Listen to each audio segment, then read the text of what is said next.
So may inaasahan na impeachment complaint na muling ifa-file kay Vice President Sara Duterte by Feb 6 or perhaps shortly after. Ano implication itong decision na ito? Well, sa yung grupo po namin, no, yung Tindig Pilipinas, magfa-file naman talaga, no, sa February, hindi sa February 6 kasi wala namang pasok 'yun, no, sa House, no. But Friday February, yata, no, yung 6, tama ba? Friday? Friday sarado po ang House of Representatives niyan. So malamang sa malamang February 9, no. Definitely, actually whether nag-decide yung Supreme Court o hindi, para bang magiging multi-academic, di ba? Kaya siguro rin yung Supreme Court hindi na ay kailangang ilabas na ito as soon as possible para at the very least mas magbigay sana, siguro ang intention nagbigay sana ng further guidance for the next impeachment complaints, no. Pero sa akin walang epekto kasi again, yung merit-based, di ba? Wala namang napawalang sala eh. Ang question lang is paano dapat i-initiate. Yun lang naman i-clarify nito eh. Anong dapat gawin doon sa initiation for the first mode and the second mode of impeachment? Sa aking understanding, no, ang mangyayari ngayon is talagang may mag-endorse na sa Committee on Justice. Pagka-endorse sa Committee on Justice, no, doon pa lang magiging deemed initiated, no. And parang yung ginawa doon sa kay President Bongbong Marcos, yung tatlong impeachment na yon kahit nasa magkaibang araw nila final, yung pangatlo kasi wala nag-endorse na House member kahit isa. Yung pala Mike Defensor, wala kahit isa, no? Hindi sila bumalik. Hindi na sila bumalik. Wala man lang isa pumirma. Maasa yata kay Congressman Marcoleta, hindi rin pumirma, no?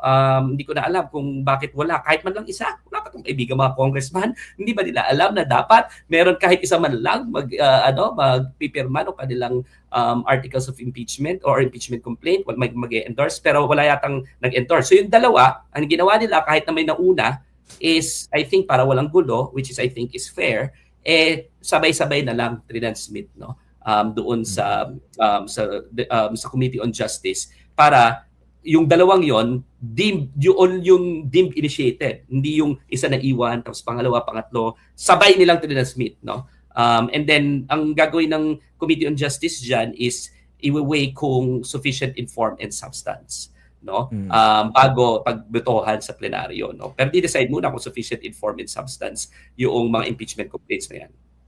Attorney, so yung Tindig Pilipinas is set to file another impeachment complaint against the Vice President. Will this be basically a rehash of the old impeachment complaint filed against her, or meron kayong bagong mga basis na isa-cite?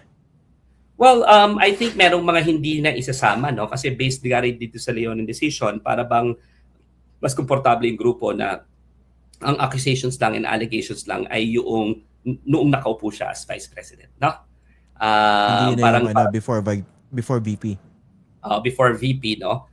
Pero titinan pa yan, no? Pinag-aaralan pa. Ngayon, may mga lawyers pa. Tsaka meron pang debate doon sa grupo kung isasama ba o hindi, no? But definitely kasama yung sa confidential funds, no? Ano yan, resolve na yung grupo dyan. Kasama yung doon sa threat to kill, yung hire. Yung nag-hire na siya ng assassin, nag-contract na siya ng assassin to kill the president, the vice president, that's the first lady and the speaker of the house. Kasama yan. Kasi napakalakas na ebidensya dyan kasi ang sarili niyang salita. At saka nakita ng lahat. Lahat tayo may personal knowledge kasi napanood natin. No? Yeah. Yung second, yung confidential funds, dahil napakalinaw rin ng ebidensya dyan, yung mga liquidation forms, yung mga non-existent na pangalan, yung halos pare-pareho na penmanship, yung hindi ma-explain kung saan ginamit yung 125 million in 8 or 9 days, no? Lahat yan kasama. Pangatlo, yung supposedly paglalaro ng procurement sa DepEd, yung overpriced laptops, 8 billion, yung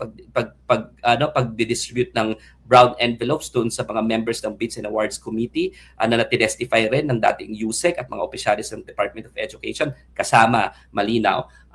And kasama rin yung bank accounts, no? Yung bank accounts ni Sara Duterte, the case theory being, andyan pa yung bank account na yan eh.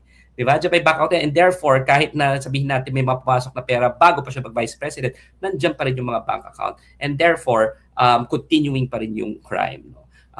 Na nakuha niya at yung non-declaration niya sa kanyang SALN kasi dapat dineclare niya yan, no? Kung na-withdraw na hindi natin alam, pero ang initial documents nga na nakuha at sa presentation ni Sally Trillanes in a Quadcom hearing, no, is around 2.9, 2 point something billion. Ang alam nga, 2.9 billion na nag-ikot na pera dyan sa bank accounts nila. Joint bank account ni Sara Duterte at ni Rodrigo Duterte na hindi naman nila dineklara sa sala. Yan yung mga sigurado tayong kasama. Pero sinama na rin po yung testimonya ni Madriaga, no? Dahil yung testimonya ni Madriaga, which is bago, wala yun doon sa dati, are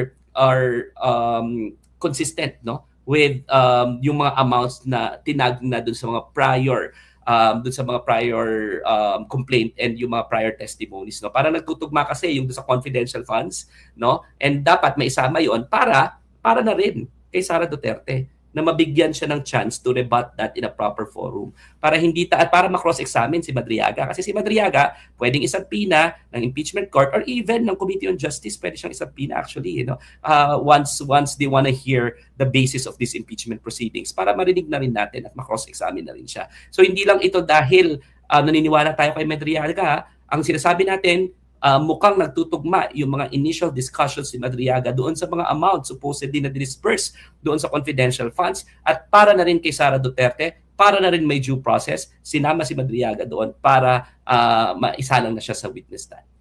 Attorney, lastly, no, I understand yung position ninyo kay Madriaga para madinig na rin kung meron talaga siya matibay na ebidensya. Pero since kung sakasakali ihaharap yan dun sa proceedings, hindi ba risky rin yan dun sa mga nagpapa-impeach kay Vice President? Kasi magmumukha ng nagtitiwala kayo dun kay Madriaga. Because he might be telling the truth or he might not be. Pwedeng half-truths, pwedeng spewed with lies. Yun lang naman yung reality. So hindi ba risky itong gagawin nyo na wala pa nagpapatunay doon sa sinasabi ni Madriaga? Pero gagamitin nyo siyang basis. May initial assessment na rin kasi sa veracity, no, ni Madriaga, and nagkaroon ng judgment call na isama ito dahilan sa walang clear reason why Madriaga will all of a sudden do this, no.